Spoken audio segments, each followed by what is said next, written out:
नमस्कार दोस्तों, आज हम बात करने वाले हैं कि हमें मकान खरीद कर रहना चाहिए या किराए से रहकर भी हम कुछ वहां पर हमें बेनिफिट हो सकता है क्या, या हमें हमारा पर्सनल घर खरीद कर ही रहने में हमें ज्यादा बेनिफिट है।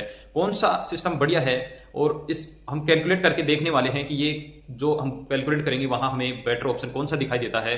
तो हमें किस प्रकार से घर लेने की प्लानिंग कब करनी चाहिए, ये हम बात करने वाले हैं इस वीडियो में। तो हम देखेंगे कि वास्तव में हमें घर कब खरीदना चाहिए या किराए से रहना चाहिए। तो हमारा टॉपिक है कि 1 करोड़ का घर हमें खरीद लेना चाहिए या हम किराए से रहें, या फिर 1 करोड़ का घर हम कब खरीदें। तो आज इसी वीडियो में पूरी कैलकुलेशन करने वाले हैं और ये घर 1 करोड़ का और भी आसान किस तरीके से आप खरीद सकते हैं। तो बात करते हैं, मान लीजिए आपने 1 करोड़ का घर खरीदा है। खरीदने के लिए या तो आपके पास 1 करोड़ रुपए नगद हो या फिर आप बैंक से लोन लेकर भी ये खरीद सकते हैं। मान लीजिए 1 करोड़ का आपने घर खरीदा है, तो आपको बैंक से, अगर आपके पास नगद नहीं है तो आपको बैंक से लोन लेना है और बैंक मान लीजिए आपको 9% दर से ब्याज पर ये पैसा देता है और लगभग आपने 20 साल के लिए ये पैसा उसको पे करने वाले हैं। तो यहां पर जो आपकी ईएमआई बनेगी लगभग जो 20 साल के लिए वो 90,000 रुपए के समथिंग बनने वाली है। यानी 90,000 रुपए आपको मंथली यहाँ पर पे करने वाले हैं ईएमआई के रूप में। 90,000 आप देंगे। ऐसे करके आप 20 साल के बाद में जो टोटल देंगे वो 1 करोड़ और 16 लाख रुपए आप ब्याज के यहाँ पर जमा कराएंगे। जो ब्याज हो जाएगा आपका 20 साल के बाद में, यानी टोटल पैसा 20 साल के बाद में आपका यहाँ पर हो जाएगा 2 करोड़ और 16 लाख रुपए। ये घर आपको 20 साल के बाद में 2 करोड़ 16 लाख रुपए का पड़ने वाला है। अगर इस तरीके से भी आप खरीद सकते हैं। और एक दूसरा और एक सिस्टम है, आप ऐसे करके भी ये घर खरीद सकते हैं। मान लीजिए जो भी आदमी 1 करोड़ का घर खरीद रहा है तो उसका इतना बजट जरूर है कि वो इसी 90,000 रुपए से एक और कैलकुलेशन करके इसको कैसे खरीद सकता है। मान लीजिए वो 1 करोड़ का घर खरीदता नहीं है और यहां पर वो रेंट से रह लेता है। मान लीजिए उसे रेंट पे रहता है वो, और रेंट मान लेते हैं 1 करोड़ के घर का 30,000 रुपए रेंट है मंथली। अगर वो आदमी लोन लेकर 90,000 रुपए की ईएमआई पे कर सकता था तो 30,000 रुपए रेंट भी दे सकता था।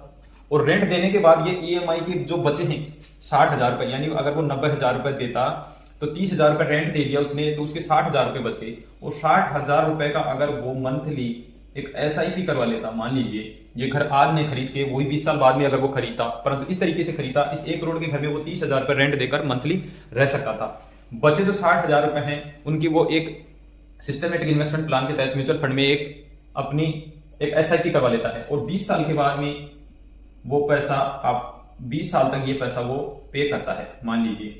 तो टोटल पैसा उनका यहां पर 20 साल के बाद में 1 करोड़ और 44 लाख रुपए जमा होता है। मान लीजिए ये पैसा इतना जमा हो जाता है उनका, जमा होता है। तो और अगर वो सॉरी अगर मान लीजिए वो ये एसआईपी करते हैं और स्मॉल कैप में करते, वो ये एसआईपी 20 साल के लिए स्मॉल कैप में इन्वेस्टमेंट करते, और हम मान लीजिए 17% का ही रिटर्न मानते हैं, ज्यादा नहीं मान लीजिए, क्योंकि स्मॉल कैप में अगर आप 20 साल का इन्वेस्टमेंट करते हैं तो वहां पर 20, 25, 30 तक भी रिटर्न दिखाया है स्मॉल कैप ने, तो हम मिनिमम 17% का ही रिटर्न मानते हैं। तो उनका ये पैसा यहाँ पर 17% का रिटर्न मानने के बाद 20 साल में यही पैसा 60,000 रुपए एसआईपी करने के बाद लगभग ये पैसा बन जाता उनका 12 करोड़, यहां पर बनता उनका 12 करोड़ और 14 लाख रुपए।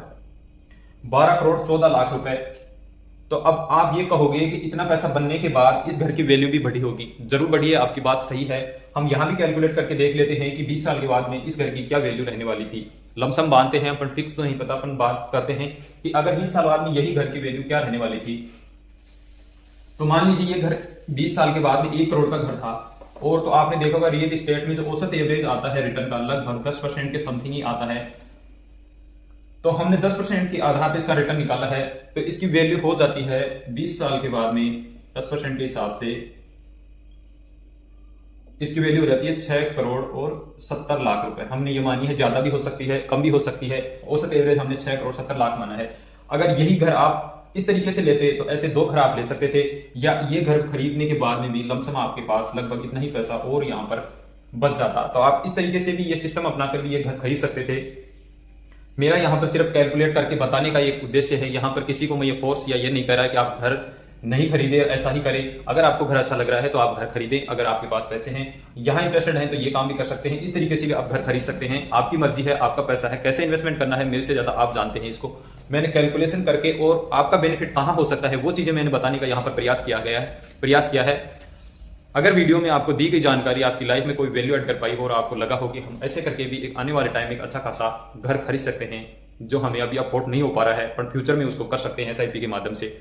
तो वीडियो को शेयर कीजिएगा, चैनल को सब्सक्राइब जरूर कर लीजिएगा। ऐसे ही महत्वपूर्ण वीडियो और बहुत सारे हैं चैनल पे, वहां पर देख लीजिएगा। तो दी गई जानकारी अच्छी लगी हो तो इसी के साथ जय हिंद, जय भारत दोस्तों।